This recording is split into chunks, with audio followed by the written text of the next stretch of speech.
19. un 20. gadsimta mijā tika uzbūvēta Krievijas impērijas dzelzceļa līnija Maskava–Ventspils–Ribīnska. Mūsdienās tā ir sadalīta starp abām valstīm, arī Latvijas pusē ir vairāki iecirkņi. Mēs dosimies vienā no tiem – Tukums–Jelgava. Pasažieru vilciens te vairs nekursē no 1998. gada, bet mēs piestāsim 3 stacijās – Slampē, Džūkstē un Brakšķos, un atklāsim šo staciju stāstus.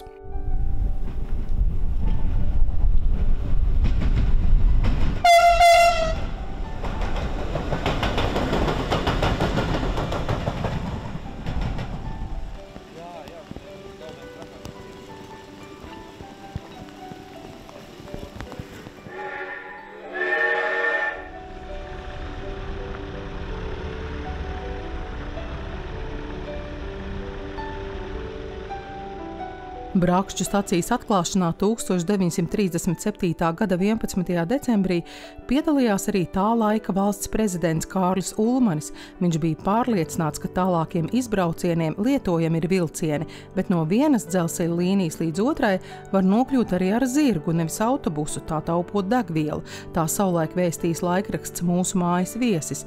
Šie stāsti vietējo atmiņās ir joprojām. Viņa paša īpašums, tēva dzimtās mājas Pikšas ir šeit pat taisno tiešām ar zirgu pajūgu skaisti izbraukt. Mums pat kādreiz bija doma, ka mēs tur varētu kādu turismu maršrutu uztaisīt, jo tepat blakus ir Indriķa Ulmaņa tās dzimtās mājas, Kārļa Ulmaņa, tas iznāk brāļa. Ja. Indriķa Ulmaņa mājas, un tad jau te bija skaisti. Šobrīd Indriķa Ulmaņa mājas Brakšķi ir viesu māja, šeit ir stacija. Dzelzceļa stacija jau sen ir slēgta, un, ja godīgi, es pat neatceros, kad viņa bijusi vaļā. Ja Līvberga stacija vēl bija kādu laiciņu vaļā, kad uz Ventspilu varēja vai uz Rīgu aizbraukt ar dzelzceļu, bija pieturs un cilvēki, protams, izmantoja, tad tagad jau gadiem mēs esam aizmirsuši. Brakšu stacijas ēka, faktiski tas arī ir pieturs punkts, bet tā stacijas ēka laikam viena no interesantākajām visā Latvijas dzelzceļa tīklā. Pieprasījums pēc pieturas punktu Brakšķos parādījās tikai 30. gadu vidū. Tā apdzīvotība diezgan neliela, arī šobrīd viņas faktiski nekāda tur nav, un arī toreiz nebija. Lauksaimnieki, lielas zemes platības, un ja lielas zemes platības, tad jau man arī prātā nāk Kārlis Ulmanis, un Brakšķi tieši ar Kārļa Ulmaņa vārdu arī visvairāk saistīti. Gan vairāk ar viņa brāļa saimniecību, kurā gan arī pats Kārlis esot bērnību bieži vien pavadījis. Ņemot vērā to vadoņu kultu, tad acīm redzot arī kādam ienāca prātā, ka Kārlim Ulmanim varbūt pa godu, bet tad Brakšķos ir jāuzbūvē tāda kārtīga ēka. Man šķiet, ka tas labākais savu laiku vismaz nacionāla romantisma uzplaukuma piemērs, jo tās detaļas, kas tajā stacijas ēkā savukārt bija ļoti veiksmīgi integrētas, un arī šobrīd vēl joprojām kaut kāda daļa ir pamanāmas. Tās visas attiecās uz to 30. gadu otro pusi, un tad, kad mēs mīlējām šāda veida ēkas un dekorus veidot. Pēc arhitekta Voldemāra Ozoliņa projekta būvēta, šis te arhitekts ar Latvijas dzelzceļa virsvaldu ļoti cieši sastrādājās un ļoti daudz staciju ēkas pēc viņa projekta, varbūt ne tās populārākās, bet varbūt Bulduri, tāda zināmākā, kas ir Jūrmalas līnijā, bet daudz šausliežu dzelzceļa ēkas pēc viņa projekta ir būvēts. No vienas puses labi, tur nav aeroremonta fāri, tur nav tās fasādes sabojātas, ja? Bet no otras puses, protams, varbūt, ka vajadzētu padomāt par kaut kādu pieminekļa statusu piešķiršanu, ja tas kaut ko dod. Nevienmēr tas kaut ko dod, bet es būtu priecīgs, ja tā ēka izskatītos labāk nekā šobrīd. Viņas šobrīd ir, manuprāt, pat izņemtas ārā no visiem katalogiem, jo māja nav uzturēta un daļēji arī privāti īpašums. Kundzīte šeit mums dzīvo jau gadiem, kopš viņa strādāja dzelzceļa stacijā. Viņai to dzīvokli iedeva kā dzelzceļa darbiniekam. Protams, pēc tam to stacijas ēku likvidēja un tā viņa te palika. Uzgaidāmās telpas bija šeit priekšā, un tās abas divas ir viņas tā kā dzīvoklītes. Es saku, bija entuziasts, kas tā kā gribēja to ēku atjaunot, bet īpašumtiesības zeme ir Latvijas valsts dzelzceļam. Viņš nekādīgi tur nedabūja nekādu gabaliņu atdalīt, lai tai mājas apsaimniekošanai te būtu kaut kāds privāti īpašums, un līdz ar to viņš arī ir pārdevis to. Bija mums cerība, ka te kaut kas būs.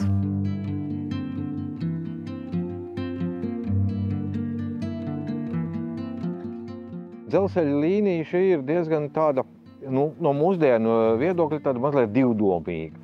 Sākotnējais nosaukums ir Maskava-Ventspils. Jautājums, kāpēc Ventspils? Jā, Maskava it kā ir skaidrs, ja? Bet tā Ventspils osta 19. gadsimtā tāda priekš tiem laikiem mūsdienīga vēl nebija. Tā bija pamatā mazo zvejnieku kuģīšu osta, un tomēr tas potenciāls Ventspilī faktiski, kā mēs tagad zinām, ir liels. Un bija liels, un joprojām ir liels, jo tā ir neaizsalstošā osta, un vārti uz rietumiem, un Krievijas impērijas laikā, kādam bija interese uz turien aizbūvēt dzelzceļu no pašas Maskavas. Starp citu, viens no galvenajām kravām, kuras vēda, bija sviests. Tā bija ekskluzīva manta, Sibīrijas sviests. Viņi veda no Sibīrijas speciālos vagonos. To varēja notirgot, nosacīt labāku peļņu varēja gūt nekā graudus, kas toreiz, protams, visvairāk tika transportēt, vai kaut kādi energoresursi, kas toreiz vēl nebija, vēlāk parādījās, bet tas sviests bija toreiz faktiski visrentablākais. Un faktiski sviesta dēļ arī uzbūvēja šo dzelzceļu. Mūsdienās, protams, to neuztveram kā Maskavas Ventspils dzelzceļu. Šis ir viens no tranzīta ceļa posmiem, kas joprojām ved uz Ventspils ostu, bet starpkara periodā faktiski vairāk tas bija dzelzceļš vietējiem iedzīvotājiem. Slampe ir viena no vietām, kas attīstījās pateicoties dzelzceļam. Tāda nopietna satiksmes ceļa nemaz tik daudz te nav, un dzelzceļš deva to impulsu vietējai tautsaimniecībai, lauksaimniecības produkcijas transportam. Tā šis dzelzceļš, kuram sākumā starp Tukumu un Jelgavu bija tikai 2 stacijas, jo, kā tranzīta dzelzceļam, tad Slampe un Līvbērs vairāk arī nebija vajadzīgs, jo tranzīta dzelzceļš ir un viņam ir tikai vienas sliedis, kā tas bija visā Maskavas Ventspils dzelzceļa garumā, tad būtiskākais ir nodrošināt to vilcienu izmaiņu, kas brauc viens otram pretīm. Uz posmu viņi satikties nedrīkst, tā tad bija vajadzīgas stacijas, un viena no šīm te bija Slampe.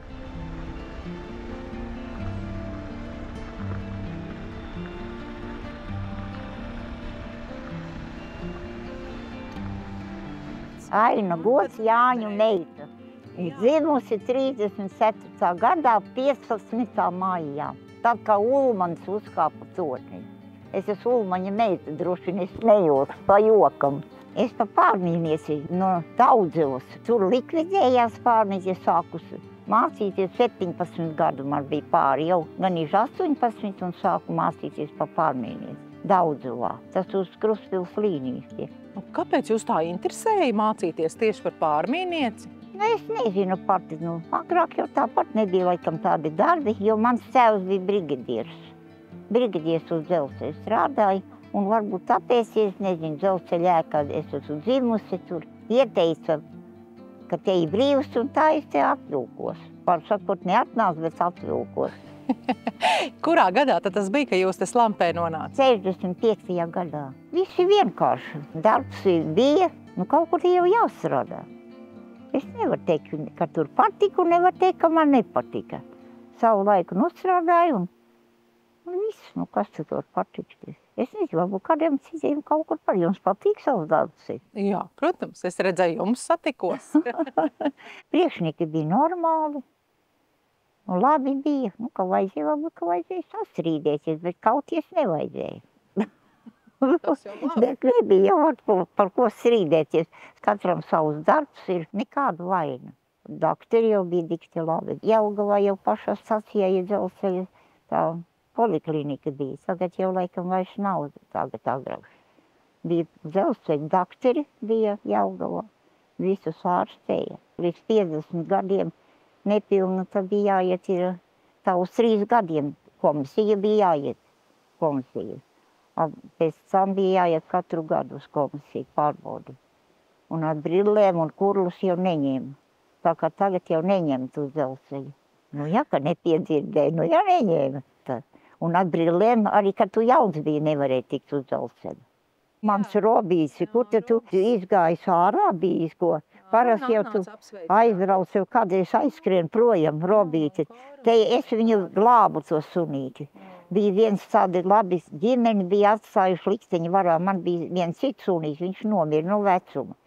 Ar Robītis paņēma, tāpēc, ka viņš bija šausmīgi pilns ar blusām, un es viņu esmu glābusi. Jau tagad ir vecs, es viņu glābu.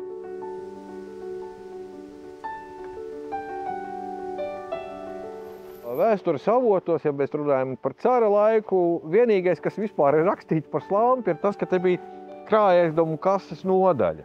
Nu, kaut kādu sabiedrisko labumu šai stacijas ēkai vajadzēja vēl dot papildus, ja izņemot vilcienu izmaiņas nodrošināšanai, nu tad te varēja arī kaut kādas naudiņas iemaksāt vai izņemt. Līdzīgas stacijas, tā kā Ventspils līnija mums ienāk Zilupē. Tur Latgalē šāda te koka arhitektūra principā ir arī apkārt. Ja, tur ir dažas nianses, kuras atšķir dzelzceļu no parastās Latgales arhitektūras, bet Zemgalē un Kurzemē varbūt mazliet neraksturīga šī te koka arhitektūra. Bet tas vēl vairāk viņu izceļ. Šī stacijas ēka viņa nevar nepamanīt. Tie kokgriezumi un tās detaļas, viņas ir ļoti precīzas. Tātad amatnieki visdrīzākais, es nezinu, vai no paša Zilupas līdz Ventspilī viena tie paši, tā varbūt arī nebija, bet stils tika ievērots. Uzgaidāmā telpa tiek saglabāta satiksmes ministrijas un tagad arī autotransporta direkcijas pārziņā. Kādreiz šeit būs vai nebūs pasažieru pārvadājumu, atkal to jau grūti ir pateikt, bet mēs esam gatavi.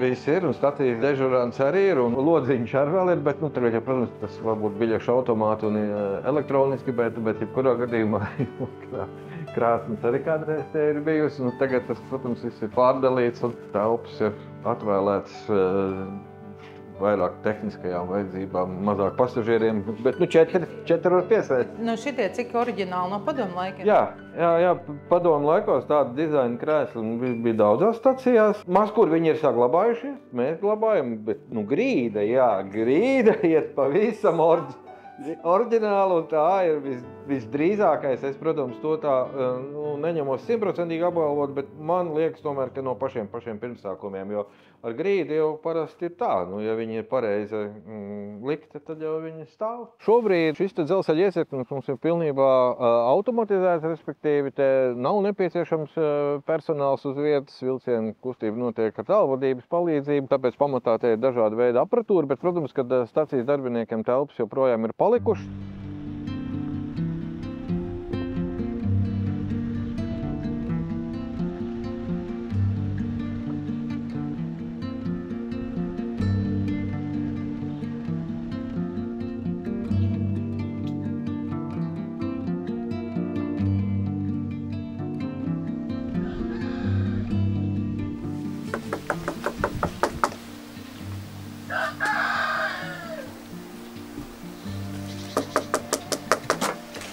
Labdien! Bet mums teica, ka Džulkstes stacijā dzīvojot cilvēki, kas ir saistīti arī ar staciju. Un lūk, mēs gribējām vienkārši ar jums arī Ieva Benefelde mani sauc. Izrādās Džulkstes stacijas saimniecei Vairai Beņemiņai mūsu ciemošanās reizē ir dzimšanas diena, un viņai jau izcepts pašu audzēto rudens aveņu pīrāgs. Uz sliekšņa vēl mēs nezinām, ka te būs turpinājums stāstam par Slampes staciju. Vīra brāļa sievas strādāja Apšupē, viņas uz ceļa, kā dzelzceļā, kā brigādē. Un tad, kā jauni bija 18 gadi, bija darba nekur nebija, un tur pazīstami, kas pārbrauktu, tur tādas uzsekli Jadviga un Elga Petrova.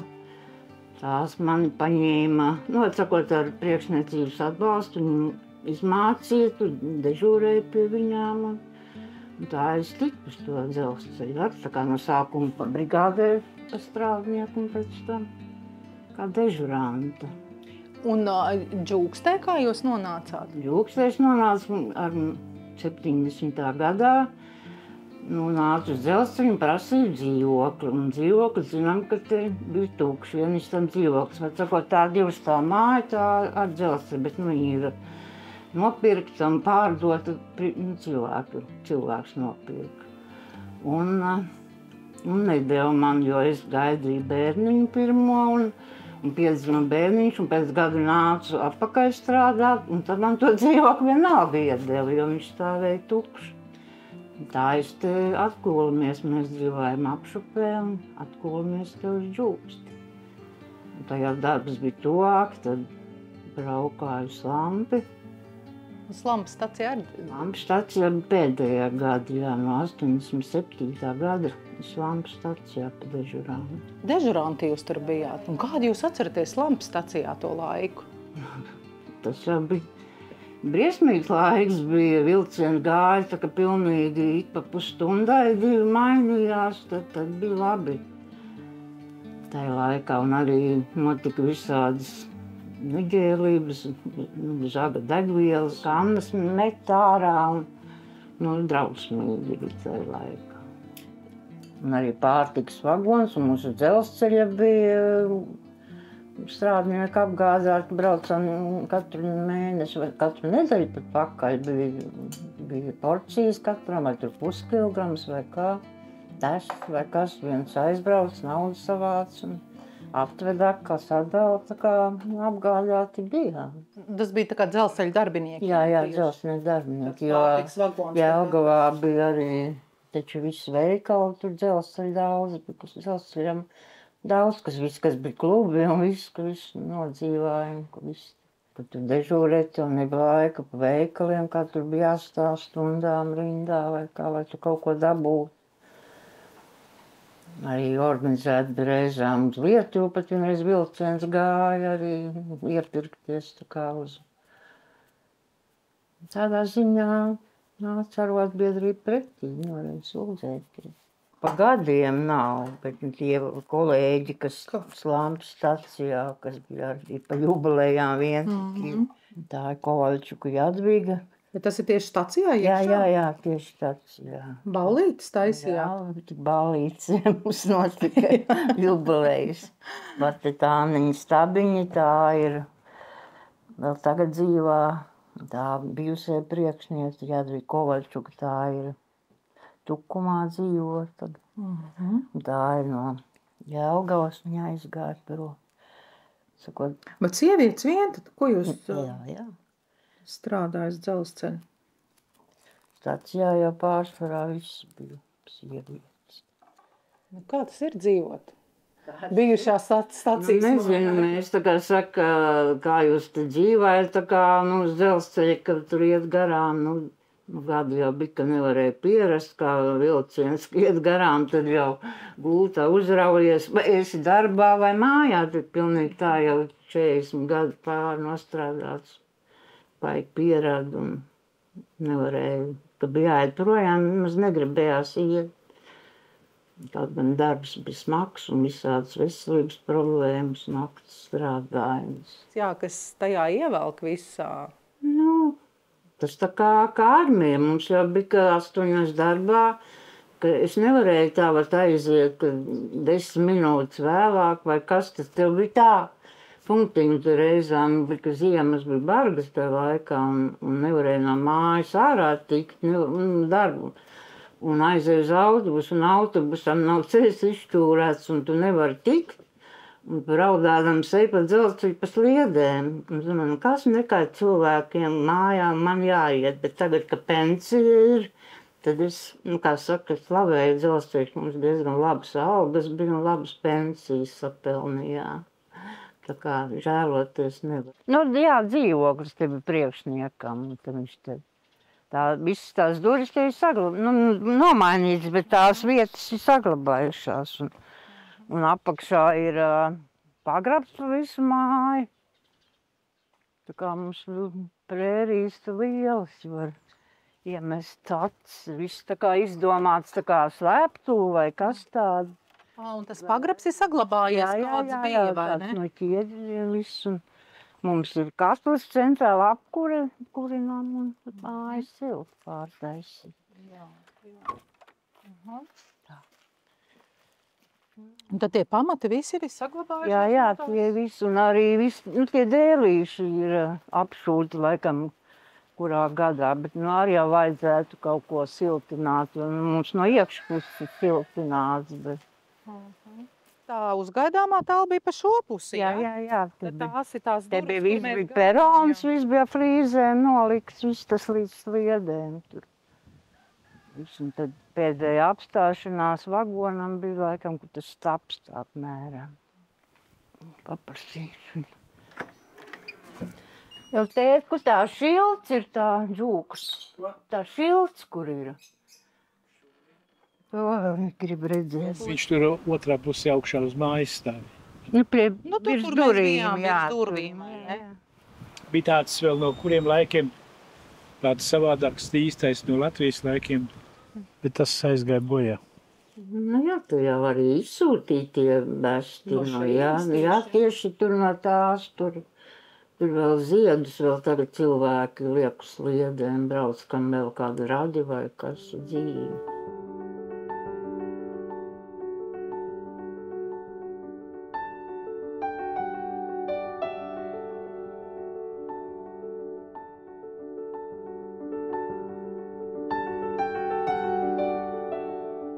Spalvas mainījām, smagu darbu darījām. Nu kā tagad ir jauni gulsni, betona. Un kā tad toreiz bija? Nu, toreiz bija no spalām, no koka. Nu, agri cēlamies, karsts laiks bija, pa karstumu nevar. Nu, tā bija, un kamēr pienāca vecums, nu jau, ko nu vairs, jau pensionārs jau esmu. Nu, kas bija tad, ka es atceros Saulīt Meļā. 80 gadi man jau. Un te stacijā dzīvojāt visu laiku? Jā. Vai cik tad ilgi dzīvojat jau stacijā? Vai dieni, 20 gadu vairāk. Tupenīte bija, visi nomira. Dzīvi iet uz priekšu, ne apakaļ. Pilnīgi pareizi. Bet kā tad tas ir dzīvot stacijā? Es jau esmu pieradusi. Es pat nejūtos vilciens, kas iet. Cilvēks pie visa kā pierona. Bet nu skaista tā māja ir. Te tik nāk un fotografē, bet kas tur iekšā darās, to neviens taisi pats. Viņi privatizē tos cilvēks, es neredzu, es vienīgā pa visu to mājās. Ja paiesim uz priekšu bišķiņu, tur, kur tās puķītes jums ir. Ko, es paņem nopērku, te pat ir redzēju, atpucinams. Pārdoka, nepārdo, aizēju nopērku. Nu, Kaut kādam skaistumam jābūt.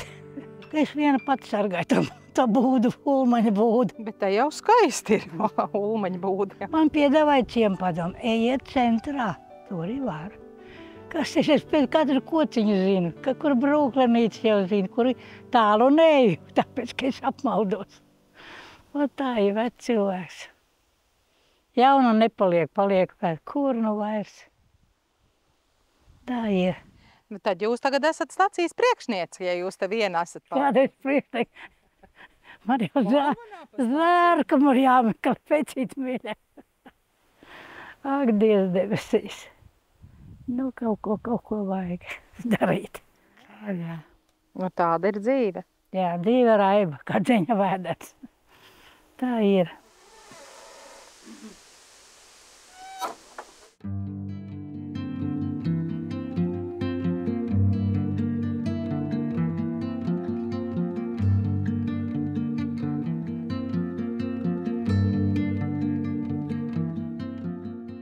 Nākamajā raidījumā dosimies uz šaursliežu līnijas posmu Liepāja Alsunga. Uzzināsim, kā pie sava dzelzceļa tika Pāvilostas iedzīvotāji, kas bija čukuļu būda un kā stacijas uzgaidāmajai telpai vieta tika atvēlēta privātmājā. Piestāsim arī Plocē un Vērgalē.